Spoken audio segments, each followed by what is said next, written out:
உலகில் பல்லாயிரக்கணக்கான எண்ணிக்கையில் யானைகள் இருந்தாலும் அவை அனைத்தும் இரண்டு வகையை சார்ந்தவையே. ஒன்று ஆசிய யானைகள், மற்றொன்று ஆப்பிரிக்க யானைகள். இன்றைய தேதியில் நிலத்தில் வாழும் பிரம்மாண்ட விலங்கு யானை மட்டும்தான்.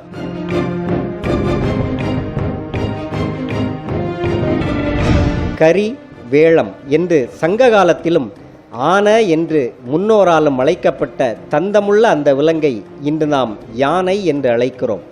உண்மையில் யானைகளுக்கு மட்டும் தமிழில் 70 விதமான பெயர்கள் உண்டு. யானையை வைத்து மட்டும் சுமார் 120 பழமொழிகள் உள்ளன. நாளொன்றுக்கு 150 முதல் 200 லிட்டர் வரை தண்ணீர் அருந்தும் யானைகள் காட்டில் வாழ்கின்றன. கோவில்களிலும் தனிப்பட்ட நபர்களாலும் வளர்க்கப்படும் யானைகளுக்கு நாளொன்றுக்கு 50 லிட்டர் தண்ணீர் கிடைத்தாலே பெரிது. யானைகள் ஒரு இடத்தில் தங்கி வாழாது. அவை தன் பாதைகள் வழியே பயணித்து கொண்டே இருக்கும். பருவத்திற்கேற்ப நகரும். யானைகள் தங்கள் பாதையை தேவைக்கேற்ப மாற்றிக்கொள்ளும். ஆனால் தங்கள் பாதையில் குறுக்கிடுவது கட்டிடமா, கரும்பு தோட்டமா, கல்குவாரியா என்பது பற்றி யானை கவலை கொள்வதில்லை. யானைகள் தாவரங்களையும் பழங்களையுமே உணவாக கொள்கின்றன.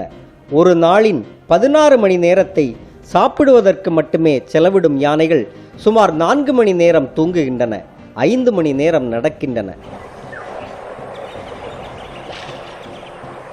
ஒரு நாளில் 16 மணி நேரம் உணவு உண்டாலும் கூட யானை உண்ட உணவில் 40% தான் செரிமானமாகிறது. காட்டில் சுதந்திரமாக சுற்றித் திரியும் யானையை பிடித்து பயிற்சி கொடுத்து கும்கி யானையாக மாற்றுகிறார்கள். அதன் சுதந்திரத்தை கட்டுப்படுத்தி யானையின் இயல்பை அடியோடு புரட்டி போட்டு பழக்கப்படுத்துவதுதான் கும்கி யானைகள். கும்கி யானைகளே ஆனாலும் ஒரு யானையின் இயல்பை முற்றுமுழுதாக எவரும் மாற்றிவிட முடியாது. பாகனை கொல்லும் மதம் கொண்ட யானையின் இயல்பு என்பது ஒரு விதமான எதிர்ப்பு நடவடிக்கை. பாண்டிய மன்னர்கள் போர்ப்படையின் முன்வரிசையில் யானைகளை நிறுத்தி போர் புரிந்ததோடு யானைகளை பரிசாகவும் கொடுத்தார்கள். முதலாக தமிழ் மரபில் யானையை பழக்கிய பெருமை பாண்டியர்களையே சேரும் என்றாலும் கூட யானையை வைத்து பிச்சை எடுக்கும் மரபை தமிழர்களுக்கு யார் கற்றுக் கொடுத்தார்கள் என தெரியவில்லை. ஒரு நாட்டின் இளவரசர் பயன்படுத்தும் யானைக்கு பெயர் பட்டத்து யானை. ஆனால் அது யார் கழுத்தில் மாலையிடுகிறதோ அவர்தான் நாட்டை ஆட்சி செய்வார் என்பதெல்லாம் சினிமாவில் அடித்துவிட்ட பொய்.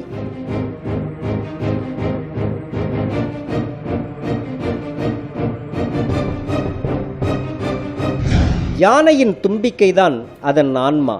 1,50,000 தசைநார்களை கொண்ட தும்பிக்கையில் எலும்புகளே கிடையாது. மூச்சு விடுவது, தண்ணீர் குடிப்பது ஆகிய இரு தேவைகளுக்கும் யானை தும்பிக்கையை பயன்படுத்துகிறது. ஒரு யானை 400 கிலோ எடை வரை உள்ள பொருட்களை சுமக்கும் திறன் கொண்டது. யானைகள் தான் பழகிய மனிதர்களை ஃபேஸ்புக் மூலம் தேடுவதில்லை, அதன் நினைவடுக்குகளில் தேடுகிறது. 20 ஆண்டுகளுக்கு முன்னர் பழகிய மனிதர்களை கூட அடையாளம் கண்டுகொள்ளும் திறன் யானைகளுக்கு உண்டு. ராஜாக்களும் பெரும் பணக்காரர்களுமே யானைகளை வளர்த்தார்கள். நிலச்சீர்திருத்த சட்டம் கொண்டு வரப்பட்ட பின்னர் யானைகளை வீட்டில் வைத்து வளர்ப்பது சாத்தியமில்லாமல் போனது. இதனால் அதுவரை தாங்கள் வளர்த்த யானைகளை கோவில்களுக்கு தானமாக வழங்கினார்கள். பெரும்பாலான கோவில் யானைகள் நில உச்சவரம்பு சட்டத்தால் வந்தவைதான். 1969ஆம் ஆண்டிற்கு முன்னர் குருவாயூர் கோயிலில் யானை கிடையாது என்பது இதற்கான இன்னொரு ஆதாரம். திருவிழாக்களில் யானைகளை பயன்படுத்தும் பழக்கம் 1970களில் தான் துவங்கியது. காடுகளில் கிடைக்கும் பல வகை உணவுகளை உண்ணும் யானை நாட்டுக்குள் வந்தால் உணவு கிடைக்காத காரணத்தால் ஆனையூட்டு என்ற உணவு முறை அமலுக்கு வந்தது. அவ்வப்போது சுகசிகிச்சை என்ற யானை புத்துணர்வு முகாமும் கேரளத்தில் நடைமுறையில் இருந்தது. அதை அடியொற்றிதான் தமிழகத்தில் யானை புத்துணர்வு முகாம் உருவாக்கப்பட்டது.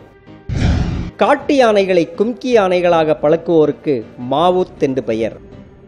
தாக்க வரும் புலியை கூட தன் தந்தத்தால் வீழ்த்திவிடும் திறன் கொண்ட யானை பயப்படும் ஒரே ஜீவராசி தேனி. அத்தனை பெரிய யானையை ஒற்றை தேனி நிலைகுலைய வைத்துவிடும் என்பதால் யானைக்கு தேனியை கண்டால் அத்தனை அச்சம். ஆசிய யானைகள் எப்போதாவது தரையில் படுத்து புரள்வதுண்டு. ஆனால் நின்று கொண்டேதான் தூங்கும்.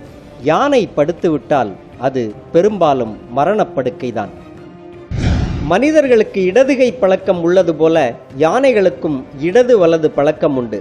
பெரும்பாலான யானைகள் வலது பக்க தந்தத்தை பயன்படுத்த, அரிதினும் அரிதான சில யானைகள் இடப்பக்க தந்தத்தை பயன்படுத்துகின்றன.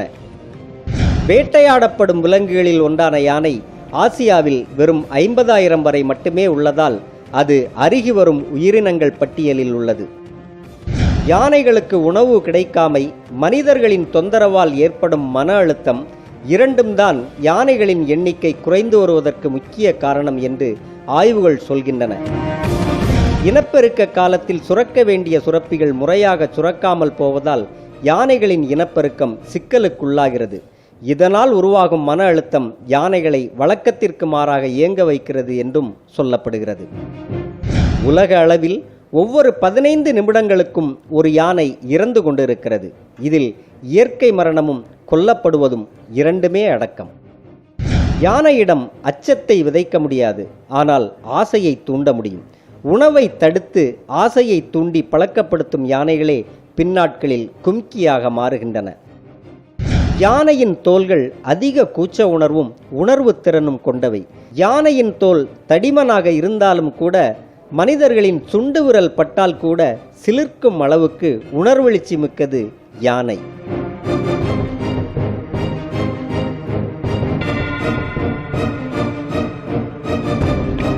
பாதுகாப்பு உணர்வு காரணமாகவே யானைகள் கூட்டமாக வாழ்கின்றன. இருக்கும் இடம் பாதுகாப்பில்லை என்பது நுகர்வுணர்ச்சி மூலம் தெரிந்தால் இடம்பெயர்ந்து கொண்டே இருக்கும். பாதுகாப்பான இடம் என்ற உணர்வு வரும் வரை குட்டி யானையை எப்பக்கமும் நகரவிடாது தாய் யானை. யானை தாய்வழி மரபை பேணும் உயிரினம் என்றும் சொல்லலாம். காரணம், கூட்டமாக வாழும் யானைகளை வழி நடத்துவது பெண் யானைதான். ஆசிய யானைகளில் தந்தமுள்ள ஆண் யானை பார்க்க அழகாக தெரியலாம், ஆனால் புத்தி கூர்மையில் பெண் யானையே பிரகாசிப்பதாக ஆய்வுகள் சொல்கின்றன. முரடாக தெரியும் யானையின் பாதங்கள் உண்மையில் மிக மென்மையானவை. அதே நேரம் எட்டி மிதித்து நசுக்கினால் உயிர் போகும் வலிமையை கொண்டவை.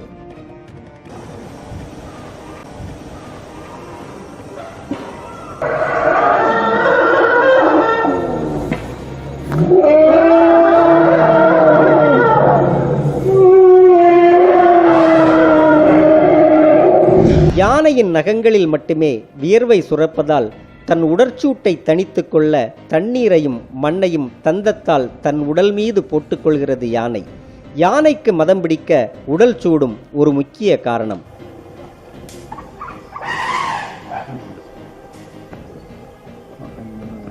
யானைகளுக்கு ஏற்படும் மன உளைச்சல் அதன் ஆரோக்கிய வாழ்வை குலைத்து விடுகிறது. மன உளைச்சல் ஏற்படும் பெண் யானை ஆரோக்கியமான குழந்தையை ஈன்றெடுக்க முடியாது.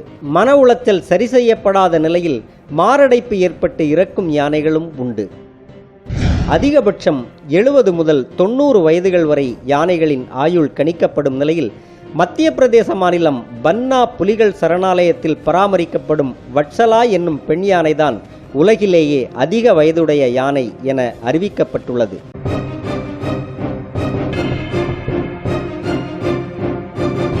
முதலாம் உலகப் போருக்கு பின்னர் யானைகளை பாதுகாக்க வேண்டும் என்ற எண்ணம் ஒரு கோட்பாடாக உலகம் தழுவிய அளவில் உருவானது.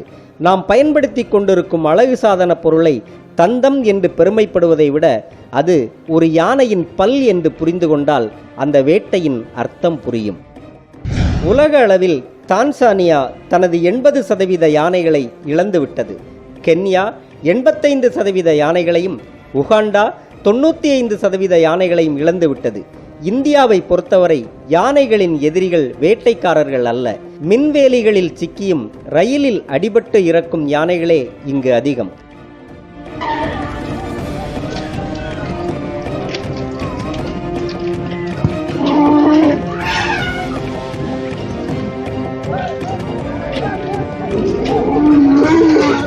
நீங்கள் வசிக்கும் இடத்திற்கு அருகில் ஒரு யானை வந்துவிட்டதென்றால் அதன் பொருள் யானை அட்டகாசம் செய்கிறது என்பதல்ல, அது பசியோடு இருக்கிறது என்ற அர்த்தம்.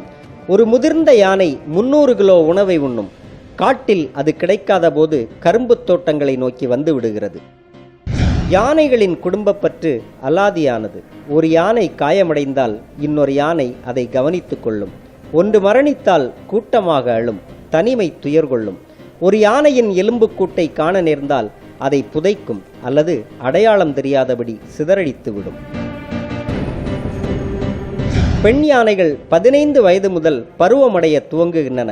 55 வயது முதல் 8 முதல் 12 குட்டிகள் வரை ஈன்றெடுக்கும் பெண் யானையின் கர்ப்பகாலம் 18 முதல் 25 மாதங்கள் வரை நீடிக்கிறது. தற்போதைய யானைகள் பல கோடி ஆண்டுகளுக்கு முன்னர் தெரியம் எனப்படும் பந்தி உருவத்தில் தோன்றி பருவநிலை தட்பவெட்ப மாற்றங்களால் பரிணாம வளர்ச்சியடைந்து யானை என்ற இன்றைய வடிவத்தை வந்தடைந்திருக்கிறது.